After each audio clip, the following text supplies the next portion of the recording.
আজকে গেছিলাম ব্রাইড সাজাতে আমার বাড়ির একদম সামনেই, হাঁটা পথে 5 মিনিটের রাস্তা। কিন্তু তাও আমি টোটোর জন্য ওয়েট করছিলাম, কারণ আমাদের কাছে ছিল অনেক লাইটস অ্যান্ড একটা বড় ট্রলি। আর এখানে তিতলি রানীও আমাদের সাথে দাঁড়িয়েছিল। তো তার মধ্যে আমার বরকে বললাম যে তুমি একটু দিয়ে আসো। তো এক এক করে ও আগে পুচকিকে দিয়ে আসলো, তারপর আমাকে নিয়ে যাচ্ছে। এই ব্রাইড সাজানোর জন্য আমি ভীষণভাবে এক্সাইটেড ছিলাম। এই গল্পটা আমি তোমাদের পরে বলছি। তার আগে দেখি যে পুচকি ঢুকেছে কিনা। দেখো পুচকি সেই লাইটস নিয়ে বিয়েবাড়ির সামনে দাঁড়িয়ে আছে। ও একা একা ঢুকবে না, আমার সাথেই ঢুকবে বলে দাঁড়িয়েছিল। আগে বলি যে আমি যে ব্রাইডকে আজকে সাজাতে যাচ্ছি সে হলো মুসলিম ব্রাইড, কিন্তু সাজবে একদম বাঙালিদের মতো। এটা হচ্ছে ওর শাশুড়ি মার ডিমান্ড। এই ব্রাইডের ভীষণ ভাগ্য ভালো যে এত ভালো একটা শাশুড়ি মা পেয়েছে।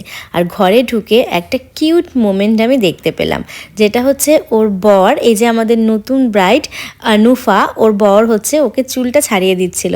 আর আমাকে দেখে না লজ্জা পেয়ে গেছে। তো যাই হোক, এত সুন্দর একটা মোমেন্ট আমি ক্যাপচার করে নিয়েছি। তারপর আসি ওর শাড়িতে। এত সুন্দর শাড়ি, মানে পুরো জারদৌসি ওয়ার্ক করা। আমার পার্সোনালি ভীষণ ভালো লেগেছে শাড়িটা। যেমন সুন্দর শাড়ির কালার, তেমন সুন্দর শাড়ির কাজ।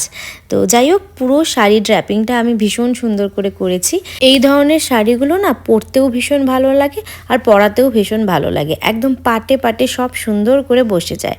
তো চলো তোমাদের সাথে আলাপ করিয়ে দিই আমাদের নতুন ব্রাইড আনুফার সাথে। তো ওকে জিজ্ঞেস করে নিই যে ও কেমন আজকে সাজতে চায়। তোমার নাম কি? আমার নাম অনুফা। অনুফা? অনুফা, ও আচ্ছা। তো বলো এবার যে আজকে কেমন সাজতে চাও? তোমার ইচ্ছা মতন তুমি সাজাই দেবা।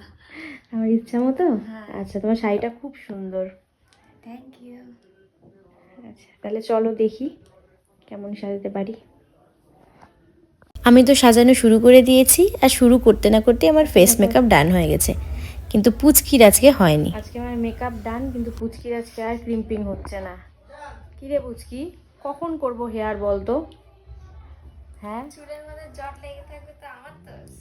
চুলের মধ্যে জট লেগে থাকবে? কি না তুই সত্যি রে। এবার বলি যে আমি এই ব্রাইডকে সাজানোর জন্য কেন এত এক্সাইটেড ছিলাম। ব্রাইডের শাশুড়ি মা আমার কাছে এসে এত সুন্দর করে বলেছিল যে আমার বৌমাকে যেন সব থেকে বেশি সুন্দর লাগে। আর ব্রাইডের হাজবেন্ড ওয়াসিম, ও বলেছিল যে আমি শাওনাদি ছাড়া আর কারো কাছে আমার বউকে সাজাবো না। এই এত বড় একটা কমপ্লিমেন্ট, এত বড় একটা স্টেটমেন্ট আমার জন্য ভীষণ বড় একটা ব্যাপার। তো এই কারণে আমি এত এক্সাইটেড ছিলাম যে আমি কতটা সুন্দর করে আনুফাকে সাজিয়ে তুলতে পারবো। আস্তে আস্তে করে যখন ওকে আমি সাজালাম, পুরো লুকটা যখন আসলো